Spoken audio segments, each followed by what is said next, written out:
The new channel.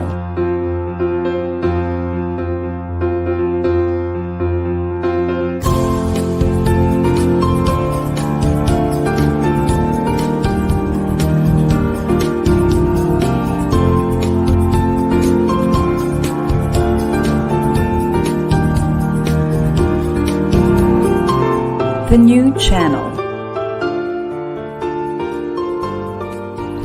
Hashtag TNC Now.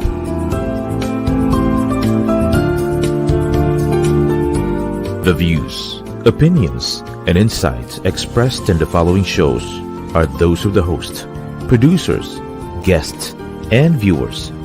They do not necessarily reflect the position of the channel. Viewer discretion is advised. Hello and welcome to the new channel, our community that transforms a community that sees all things new. I am Nato Agbayani and I'm streaming live from Quezon City. Good evening. We welcome to the new channel here in Para sa Bayan. This is the second season and our world premiere for season 2. And this is today we'll be joined later by our guest.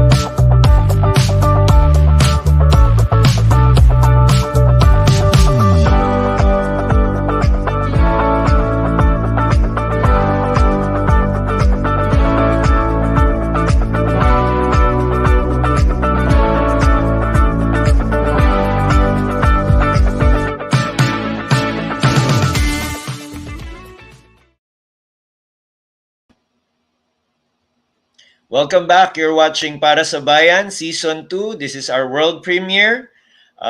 We'd like to go straight into our guest. She's our newly appointed USEC for the DICT, and her name, of course, is no less than Attorney Jocelle Batapa-Sigue. She's been an erstwhile advocate for ICT in the Philippines, no, for bridging the digital divide. So please, everyone, let's welcome Attorney Jocelle Batapa-Sigue. Hi. Hello, good evening, Nato. Good evening to all your viewers.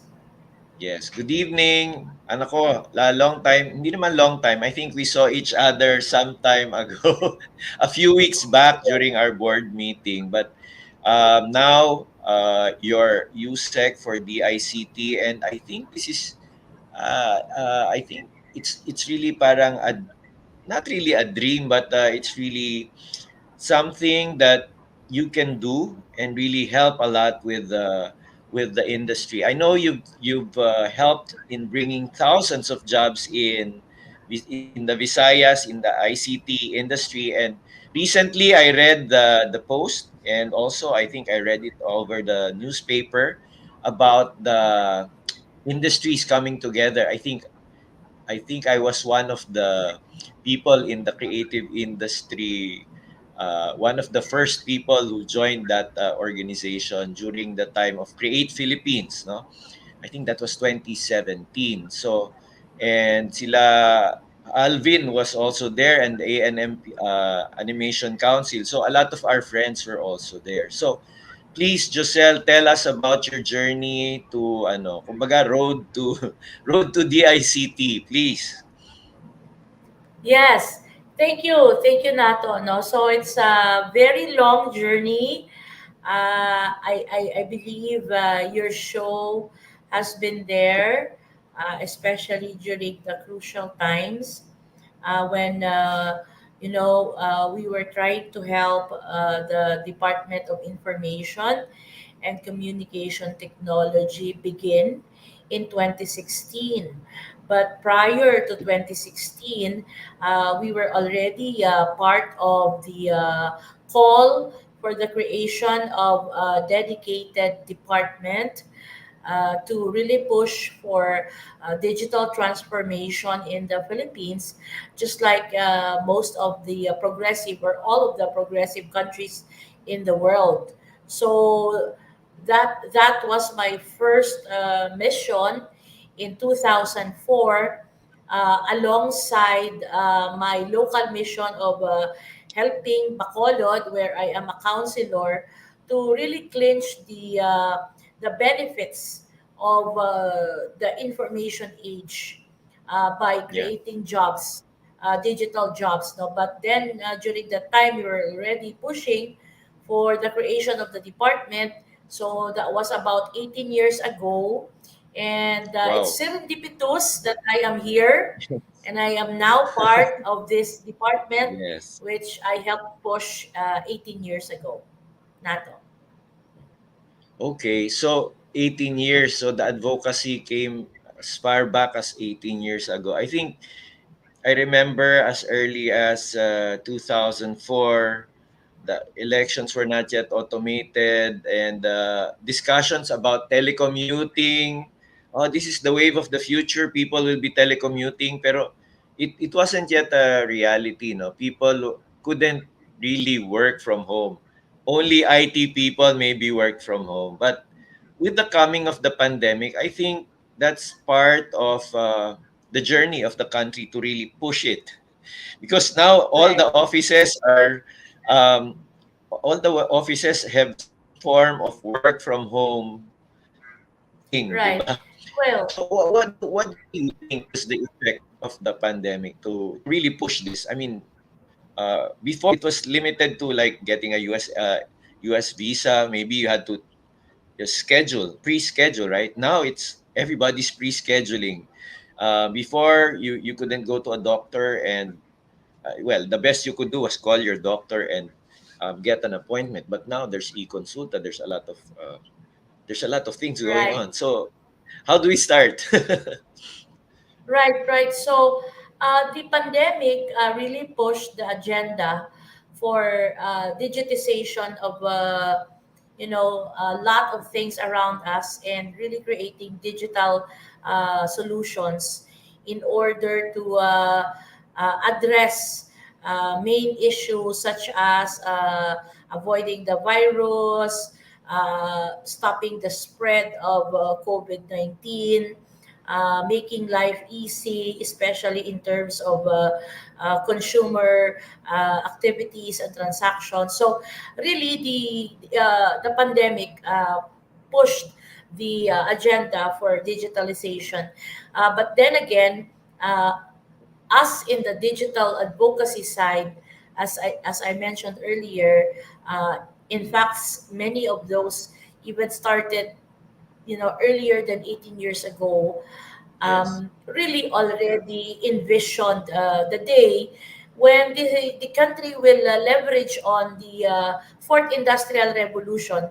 It was just a matter of time for the world to really understand the potential and the power of computers, of the internet, of the information highway, which started during the third revolution, industrial revolution.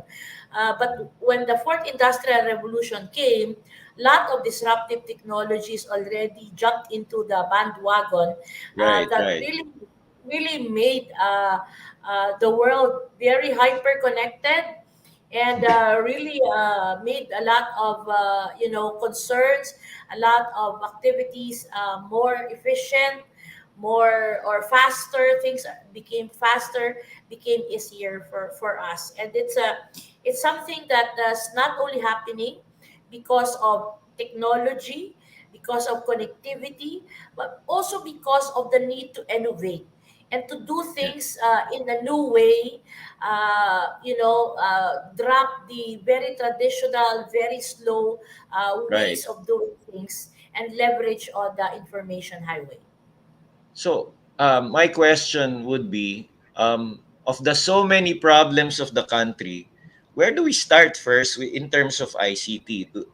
Um, what, let's say, what five things should we do first? Given the so many volumes on volumes of problems everywhere in the country. So there's poverty, there's joblessness, there's debt, there's everything. So how can ICT really bring value or create value for the rural masses and also the urban working class? How do we connect it really? How do we connect it? What five things do you think should we do first? Well, first of all, any country that leverage on information and communication technology is on its way to claim global leadership. So that's basically a global principle.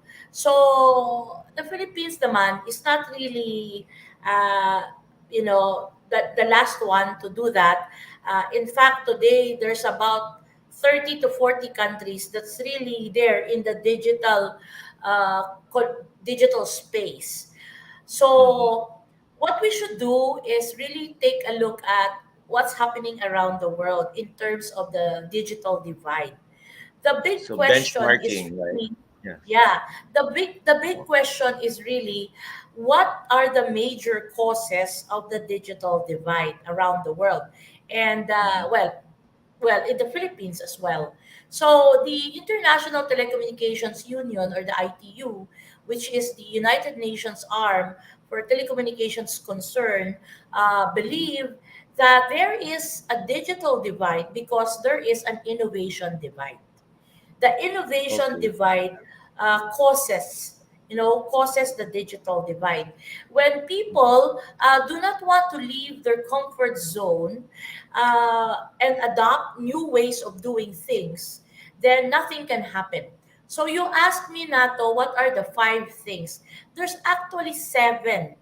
There are seven Okay. pillars, no, to creating a digitally innovative nation.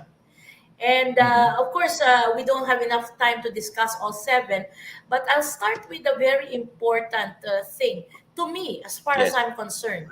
It's the mindset, it's the culture Mhm. of a particular office, a particular city, a particular country. We need to, adopt that innovative mindset, that growth mindset, that willingness to collaborate, to see that things cannot work in silos. To see that every member of government, for example, Yes, need to yes. work together. And that is where the Department of ICT comes in to become the catalyst of digital innovation. The second would be Mhm. policy and laws that encourage digital innovation. That's why we need to have champions in government. We need to have leaders from the national to the local level to really push for the digital agenda. Mhm. Do things faster, no more fixer, do things transparently, real Yes. time, and we get rid of a lot of corruption in government if that happens. The Right. third would be infrastructure. Of course, I will not discuss that lengthily because I have my colleagues in the DICT.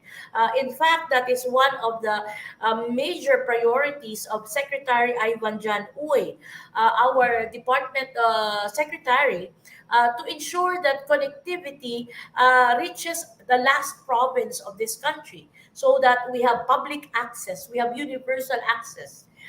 Infrastructure is not connectivity alone. We should Yes.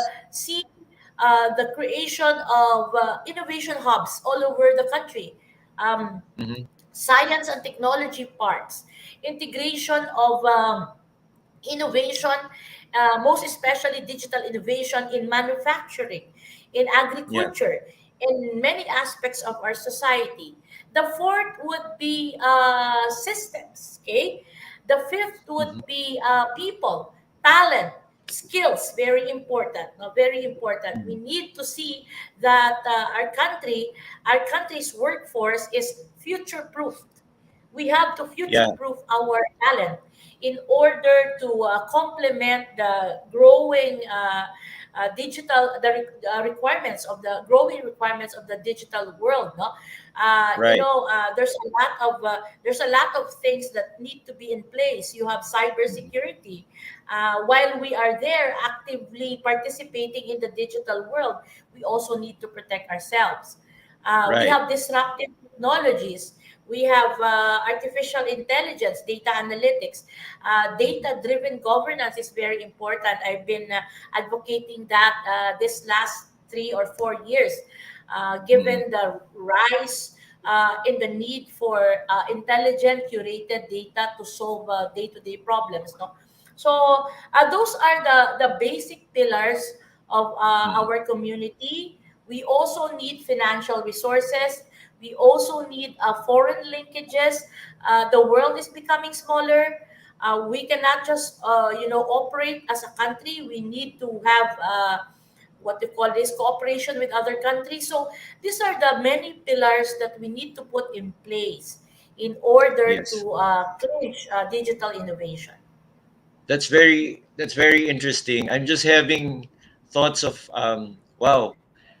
Your tenure is like 6 years, right? Together, this would be co-terminus with the president, and I think in his speech he also emphasized the need for ICT infrastructure, which is, you know, you're right. It's basic. We've been talking about access.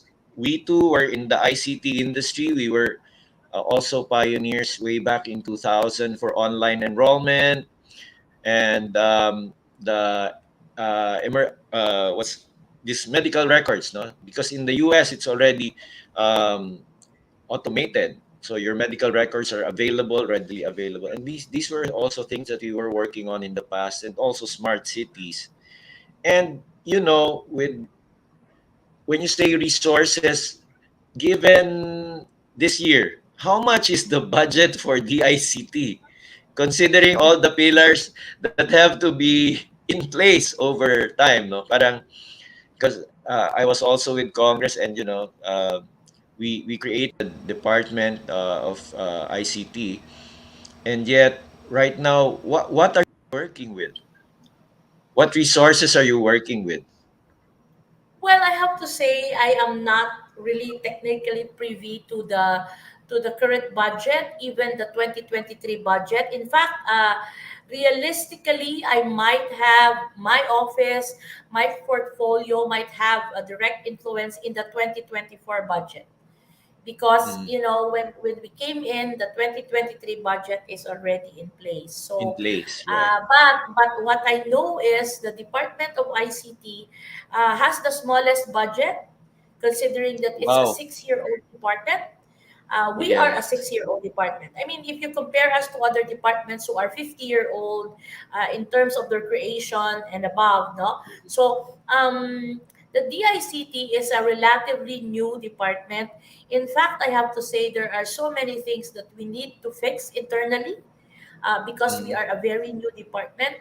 I am yeah. advocating really the idea that we may be doing a lot of grand things because we are in the eye of the Mhm. storm, this digital information age.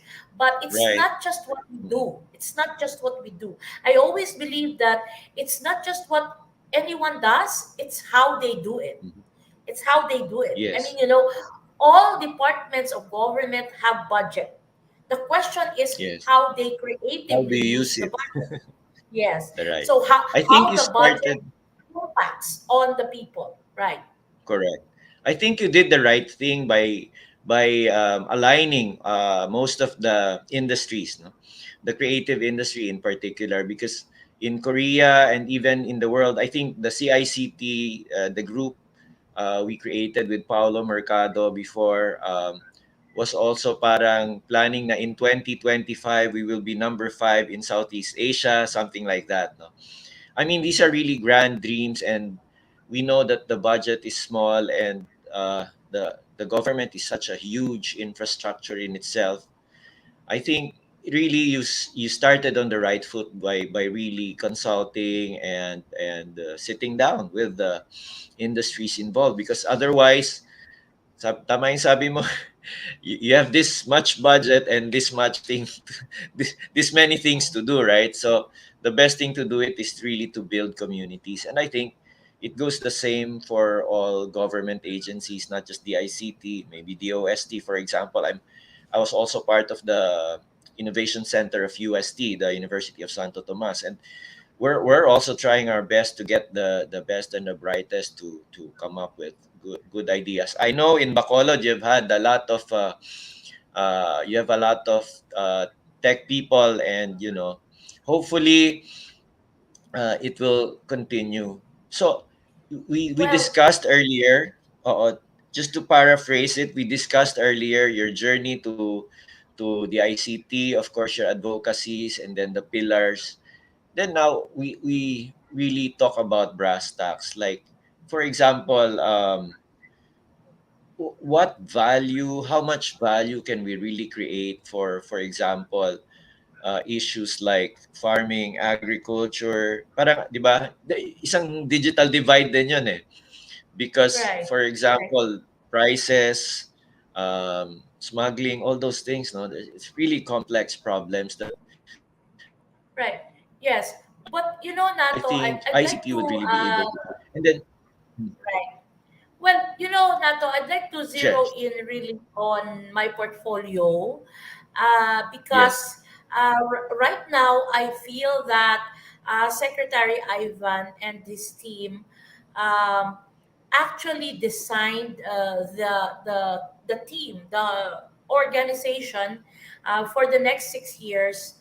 The composition of the Department of Information Communications Technology, or the DICT, in a very mindful, very inclusive manner, such Yeah. that for the first time, we now have an undersecretary for industry development.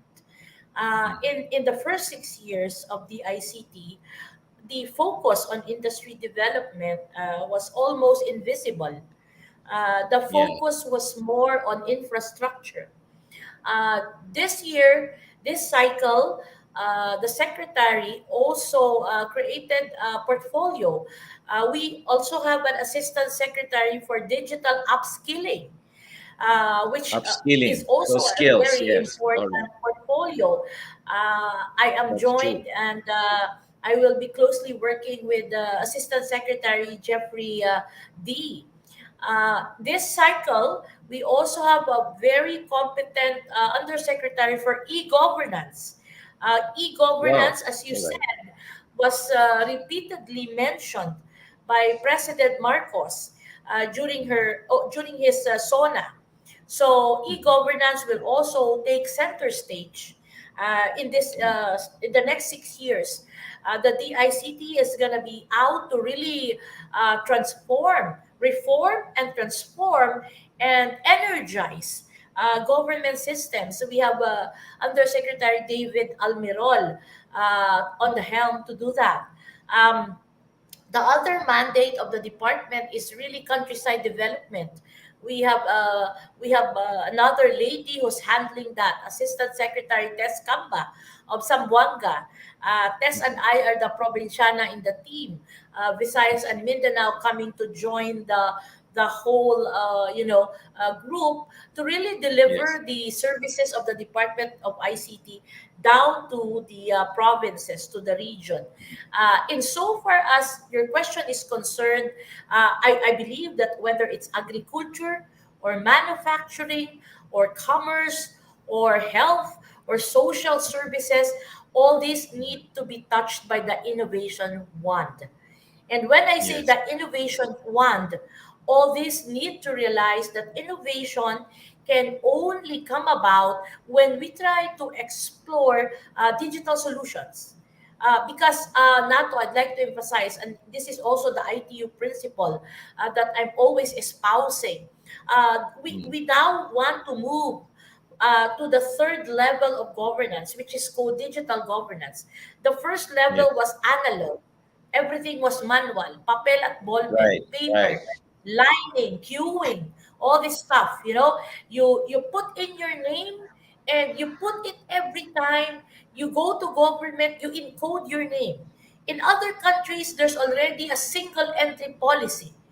When you are when your data is captured by one government agency, you don't anymore to fill up the same form every year in every agency. Single entry Right. policy for other countries. So that's what we call e-government.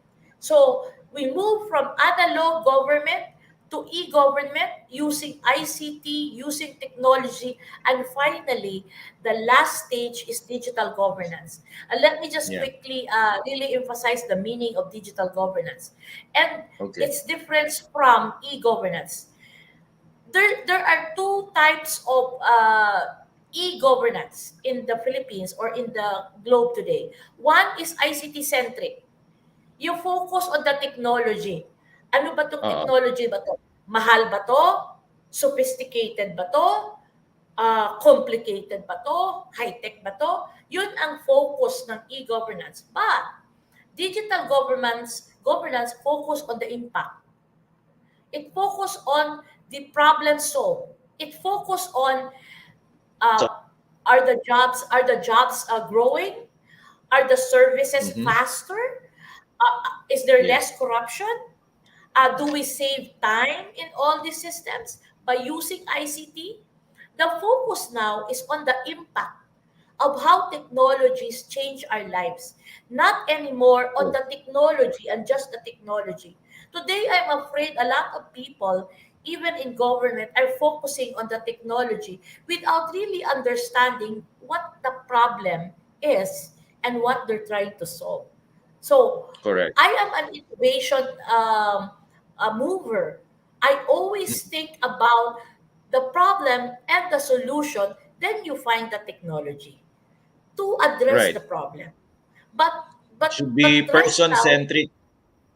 right. But right now, I think there's much ado about technology where, pamahalan ng technology, basta Yes. na lang makapag-automate. Pero after that, di naman dynamic. The next government comes, wala na yung sistema, hindi pala interoperable. So, the focus really should be on innovation.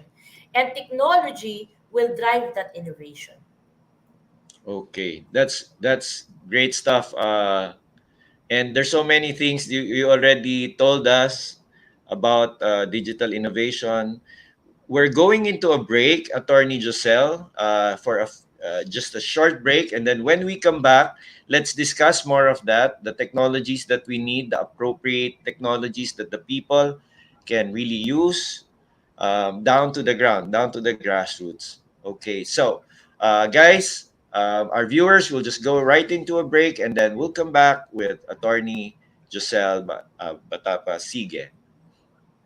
Thank you.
Welcome back to the new channel here at Para sa Bayan. Please don't forget to watch our other shows. Of course, this channel is an online alternative media platform of online shows for people on the go.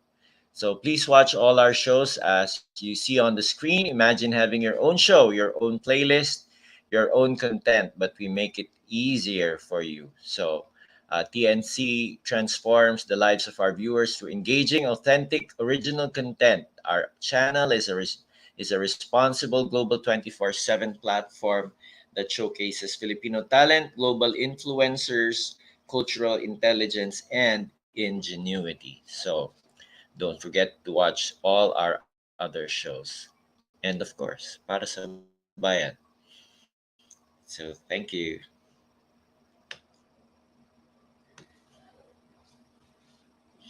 Now we're back on Para sa Bayan here, season 2 with, of course, Undersecretary for DICT, Attorney Jocelle Batapa-Sigue. So let's welcome her back.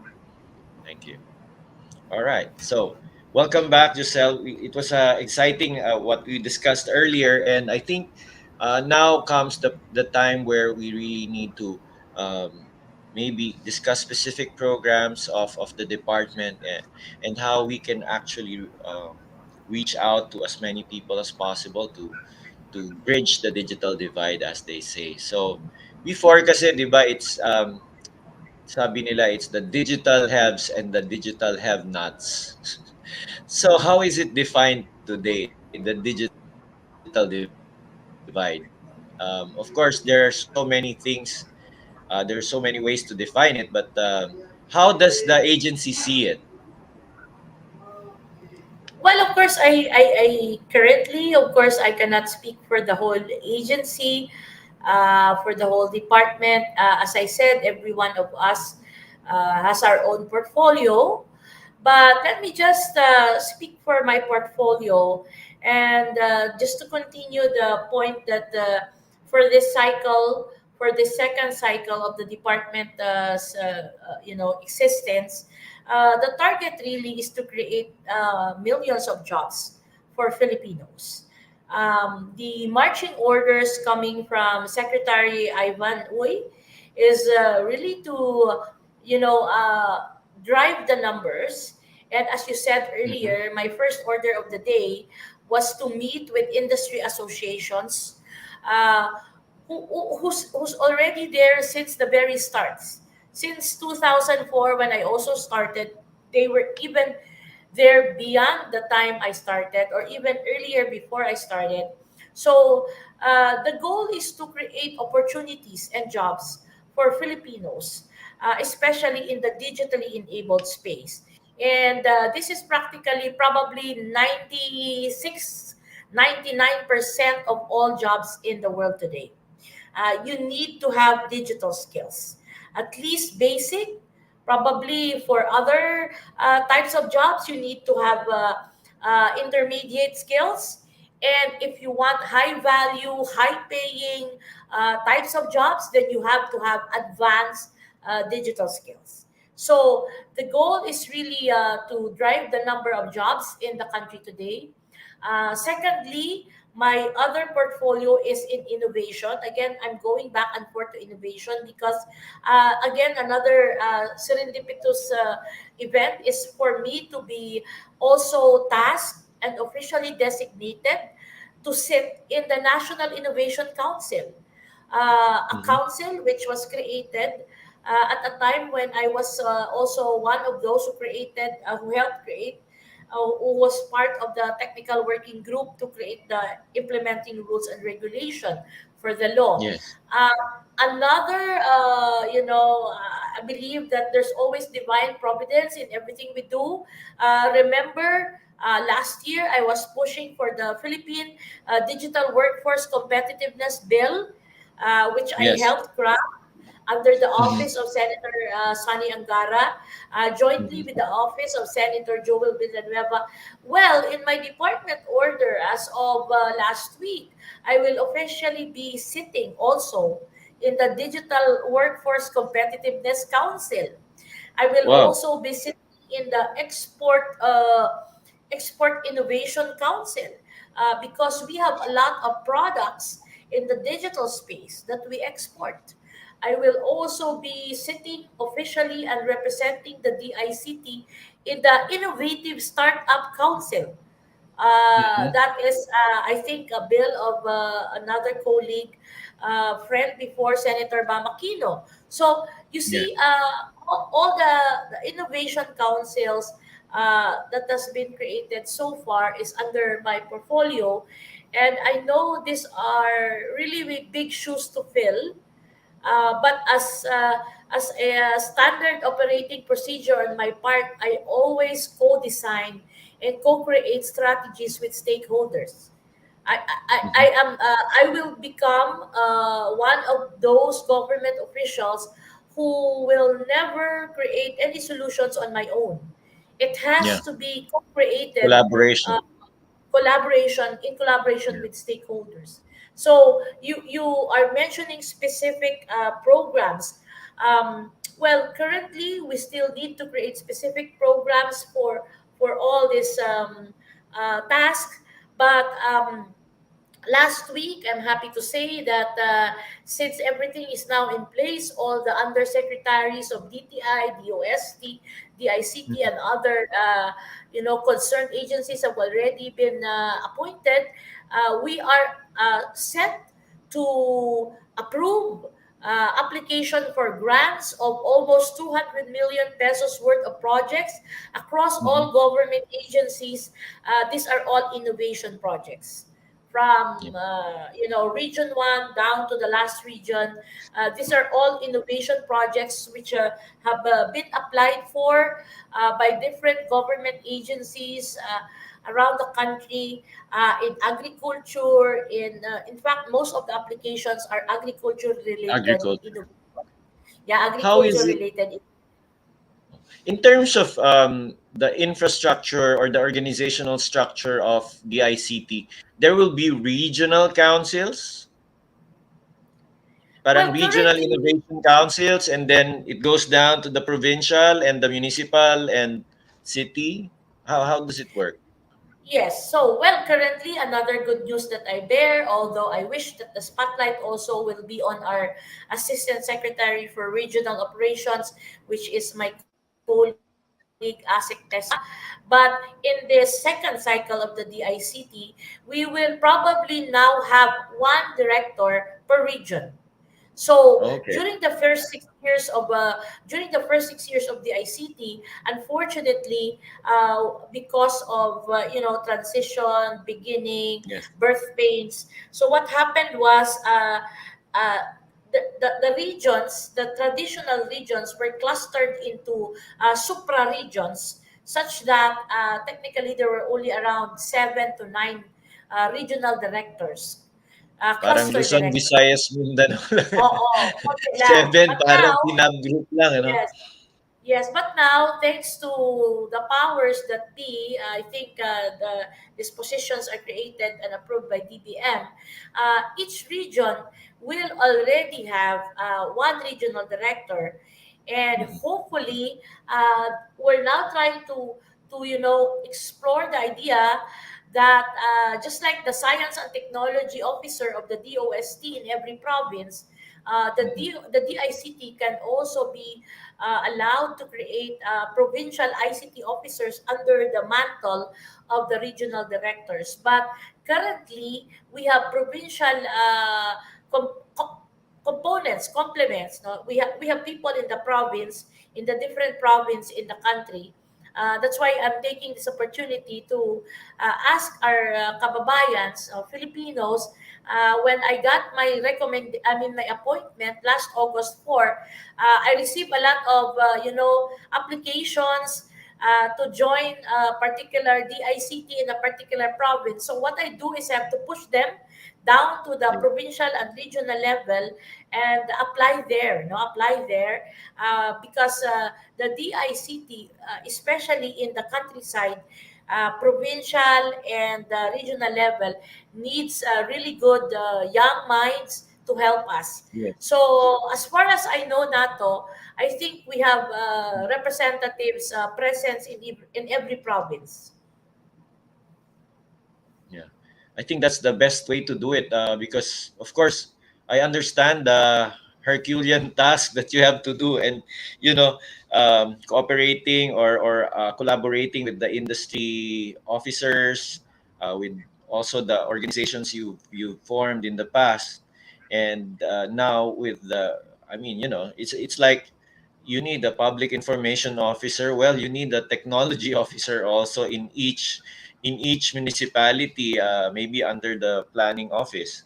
So, I mean, at the end of the day, this is we're talking about, 1,500 municipalities, almost 200 cities, and it really has to trickle down, and somebody has to champion that effort, or that project to really bridge the digital divide. Otherwise, we will have, sorry to say, but I heard this morning, di ba, DSWD is going to give financial assistance to students, and those things. So what happened was, I think in Bulacan there was one case where everybody was gathered in a gym, and when you were talking about the data, meron namang data na ano ang DepEd, like it's called LRN, di ba?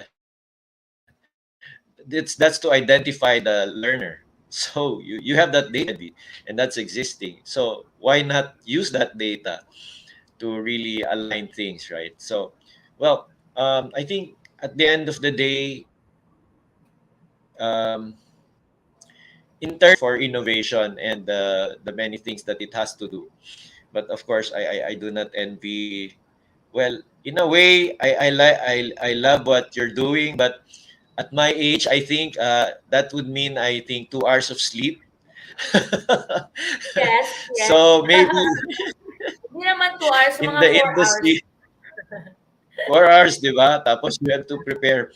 So anyway, at the end of the day, I think people there's a lot of people Filipinos working here and in Silicon Valley, and again, tama yun. Yes, The technology should fit the user. We can't even afford. But at the end of the day, we need technology that works, and works for the many, and works for the people. Otherwise, yes, it's yes, well, it's just a panacea. So, um, yun, we have yes. we have our Well, last yes, 15 minutes. yes. I'd I'd like like you to, to, yeah. yes, Yes, well, I'd go like ahead, to Joseph. also take this opportunity to say that DICT is really helped and also assisted by many associations around the country. And I'm very Mhm. proud to say that I am a countryside digital advocate. My first claim to fame probably was being one of the founders of the National ICT Confederation of the Philippines, or NICP. When we started in 2008, there were only about 10 cities creating ICT councils. But today, there's over 100 ICT councils around the country, just pushing and collaborating with the DICT and DOST and DTI and other government agencies to push for digital innovation, jobs and opportunities in their respective localities. So I have to thank also the ICT councils, and I wish, Nato, that aside from the ICT councils, other business organizations around the country, and professional organizations, teachers, doctors, lawyers will find ways of convergence with the Department of ICT in the respective provinces and regions to really seek out solutions to help our country become better, stronger, and more resilient in the days to come.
Welcome back to Para sa Bayan. Thank you. We have our guest today, Attorney Jocelle Batapa-Sigue. Um, One thing that the country needs to improve is really the internet, right? Right, right. So, Agree. so it's really been happening. I think in the past 3 weeks. So a lot of people have been will be complaining about the providers. Well, I hope. Um, Speaking of the providers, what other is there a specific program for helping the providers really give good internet across the country aside from government initiated um, Yeah. ICT infrastructure. Well, I think a lot of things are happening in the connectivity space, in the connectivity agenda. Mm. Um, there are new players. There are new players. These players are not the ones that will be tapping into our current infrastructure, and I'm Mhm. referring to Starlink, and Facebook. Elon Musk. Uh, yeah, Elon Musk, and of Yeah. course the connectivity that's going to be provided by Facebook, which has been, I mean, just pending there for negotiations. I think Mhm. all these negotiations are moving forward. The best person to share information about connectivity is another Undersecretary Jello Nuestro, and of Mhm. course Secretary Ivan himself is really on top of these projects.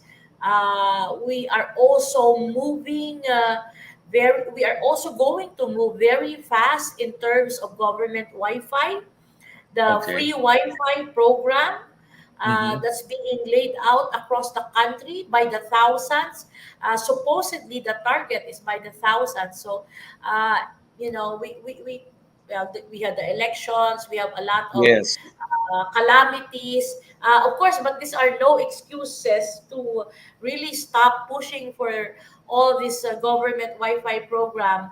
Uh, that's why I want to emphasize that I'm calling all provinces to really connect with your DICT, because this free Wi-Fi program is open to public places which really need connectivity, like hospitals, public Mhm. schools, churches, public plaza. So tulungan niyo po kami. There's a free Wi-Fi team, there's a connectivity team. We also have different types of connectivity. We have the VSAT. I cannot explain all these things. These are already Yes, being yes. There's so deployed. many. Yes, we have So, two to three foreign players really coming in very bullishly to set up, and I think this will equalize the playing field. No? yes. We used to exist in a monopoly many years back, but today telecommunications is already something that's open to all. So with that, I think consumers will be greatly benefited because there's already competition. So the free Wi-Fi will be funded from Congress. Is that right? It's Yes, in the GAA? in fact, I have to say that connectivity eats practically almost all the budget of the ICT. Wow. So there's actually a downside to it, because Mhm. connectivity and infrastructure, it's most of the budget. So that's why maybe I'm jumping ahead, but I'm thinking that we don't touch this budget because connectivity and infrastructure is very important. But I'm hoping that Congress will increase our resources in so far as industry development, skilling, Yes. upskilling, innovation, marketing, promotions, and all these things that we need to work on.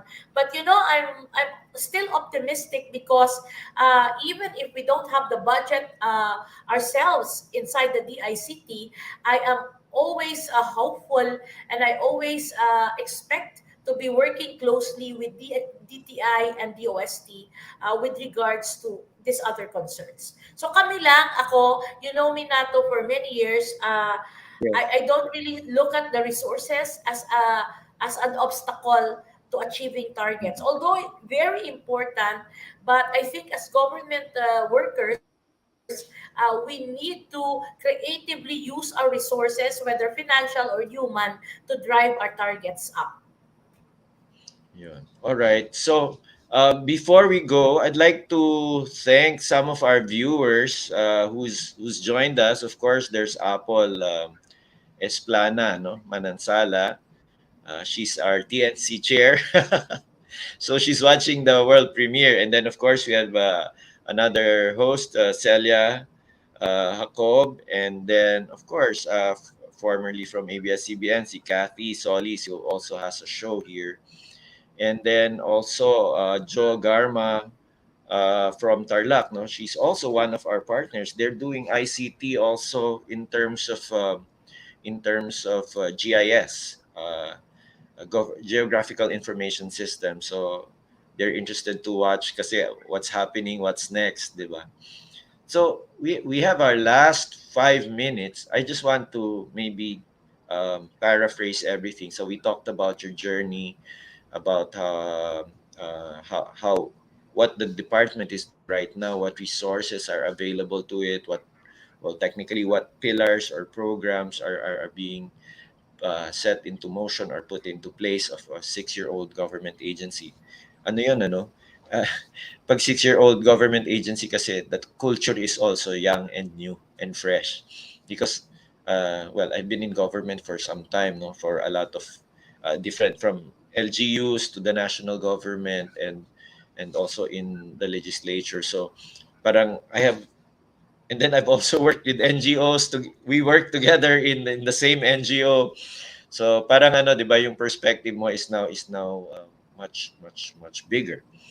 In which case, of course, since you know these things, it's also the responsibility also becomes much bigger. And of course, we have limited time to do that.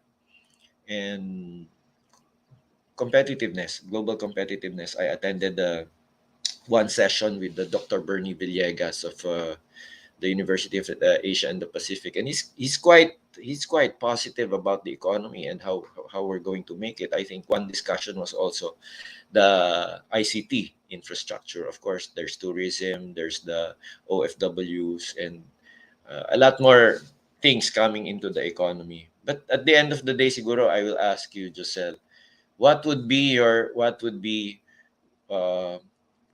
ganun-ganun lang, 1 hour na, oh. Kulang na kulang yung time. What would you tell our people or even our young people who want to work for government or who want to support government? Kasi kami, like my organizations, I'm currently with Bounce Back PH. It's a big group of SMEs as well. Will really connect with you very soon. Also with TNC, di ba? And then maybe with the Philippine Marketing Association and the other associations I've been involved with.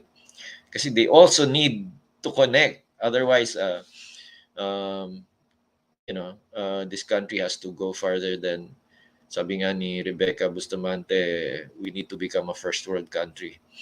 So we share the same vision, and I think, what do you think it would take for the country to become a first world country in terms of ICT? Before I let you go, before we end the show.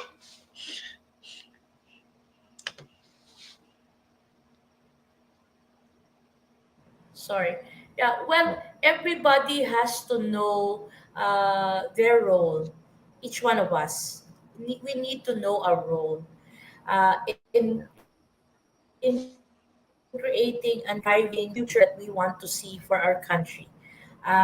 Just simple words: collaborate, connect, let's work together. Gone are the days when we work in silos. We should work, in teams, in groups, collaborate, innovate, think of ways to improve existing things, and think of new ways to really make things efficient. No? And of course, at the end of the day, we need to really have the heart to see that our country grow, not only for ourselves but for the future generation. Thank you for having me here, Nato.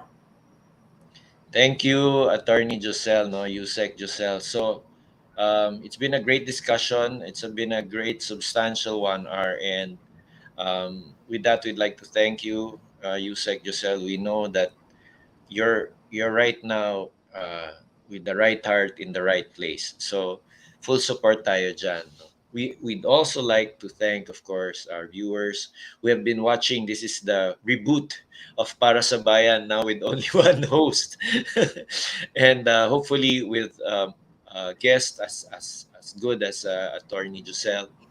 And maybe there's just no, that's the reason why the show is called Para sa Bayan, because we want to feature people who are really committed to helping this country move forward.